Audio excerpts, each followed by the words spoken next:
Hello, my name is Faisal Khan. I'm a banking and a payment consultant. I have been receiving a few emails since I started this video series on can you tell us how to get into the money transfer business, which was so ironic. All the videos are on how to get into the money transfer business, but I guess they were asking on a more higher level what the steps are. So I decided to write down 10 things on how to start a money transfer business. These are 10 points in a very high level form of understanding what you need to do in order to start your own money transfer business. So without any further ado, let's start. The first one is understand how it works. Understand the language, understand the nomenclature, understand the players, understand a little bit about everything.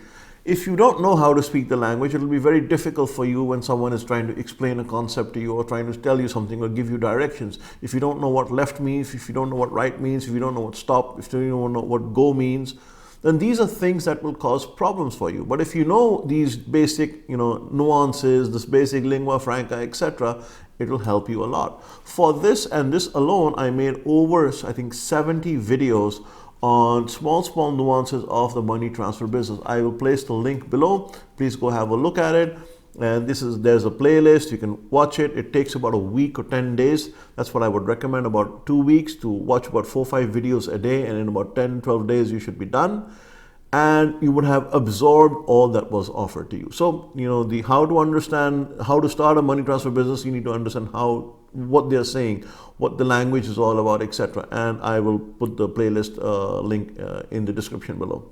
Second is find out the licensing requirement and the options in your area. If you're starting out from Michigan, then what is the licensing requirement in Michigan?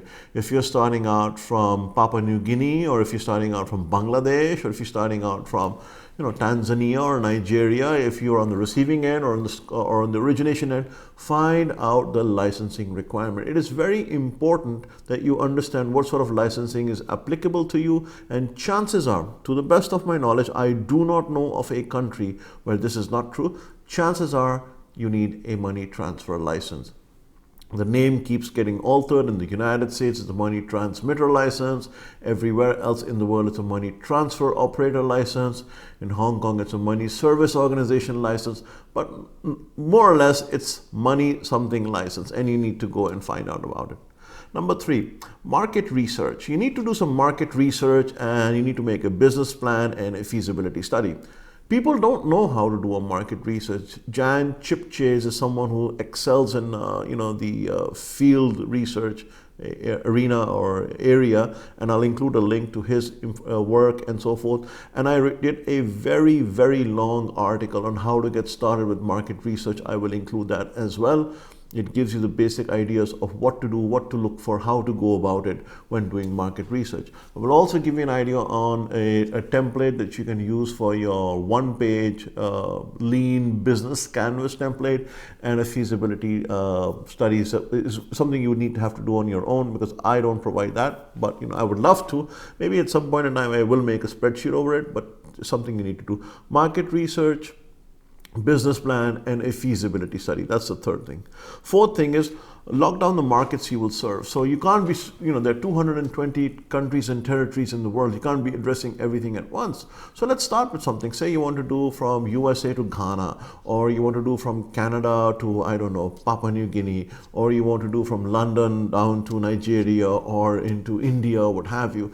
Lock down the territory. Start small. Start with a small corridor. And I say small because if you screw up, if something happens in your learning capacity, etc., it's okay. You will learn, you will make those mistakes, etc. But start small, and you will be focused, and you will understand what's happening. So lock down your markets that you serve. Number 5, price and spec your product offering. What are you doing it? Okay, I'm going to offer this, this, and this for this, and this price, and these are the delivery times.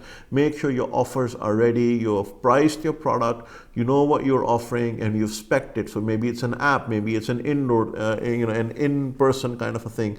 Maybe it's an affiliate program, maybe whatever it is. However you price it and spec it, it's something you absolutely need to know. Don't say I'm going to go into the money transfer business and then we'll figure it out. You need to figure out what exactly are you going to be offering. As proverbially my uncle says, Monday morning, 9 o'clock, what do you have for me? So what is it that you are giving to me on Monday morning, 9 o'clock? So make sure your product offering is very clear.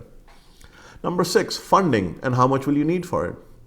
You will need pre-funding, you may need operational funding, you may need initial inertia funding.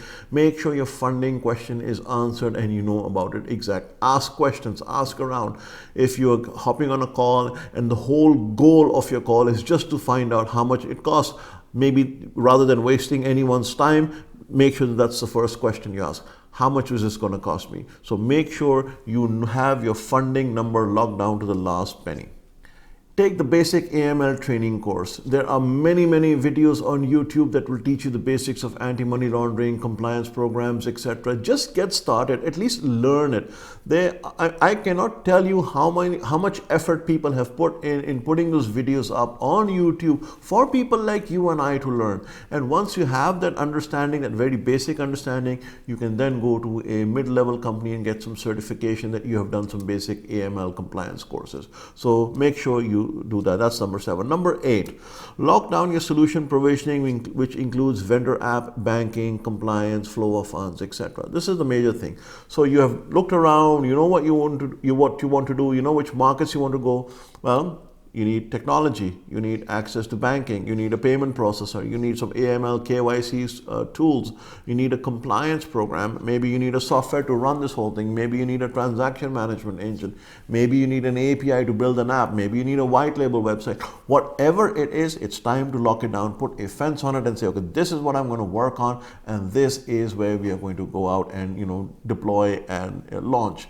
If you keep increasing the size and scope of and the complexity of your project, you will never deliver something.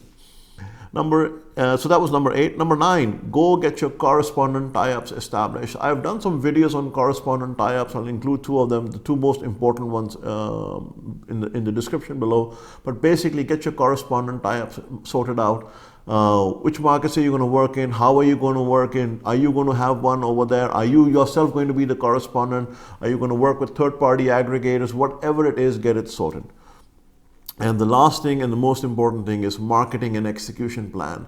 You really need to understand that you may have a really good idea, but can you really market it? The whole thing that you want to do over here is to say, okay, I'm going to go and convince 25 people that I know, friends and family, colleagues, etc., and have them convert on my system. And then I'm going to go and convince 25 more people that I do not know and have them use my system. And if they consecutively use my system 3 months in a row, I know I have a winning formula. I know that I can do better, and take their feedback. Maybe they'll use it 1 month, maybe they won't use it the next month, maybe they'll complain, maybe they'll say your service sucks, your rates are no good, the delivery times were too high, it was too complicated, there were errors, etc. Whatever it is, take that feedback, constructive feedback, positively implement it into your feedback loop solution, provisioning, and improve your service offering, and then do it.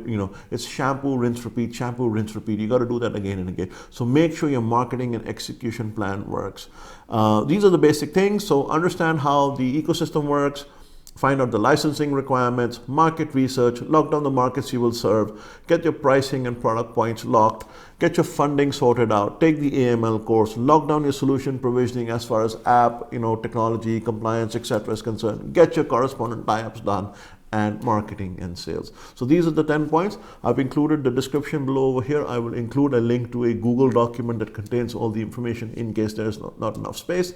But that is it. And I hope I was able to explain that. Before you do, think 10 times. This is a very competitive business. There is money to be made, which is why there are many people, but it's not as easy as it looks. You have to do a lot of hard work. Anyways, if you have a question or a comment, please feel free to ask in the description below. There's a contact form. I will be happy to answer and possibly make a video for a question that you may have. Till next time, Faisal Khan signing off.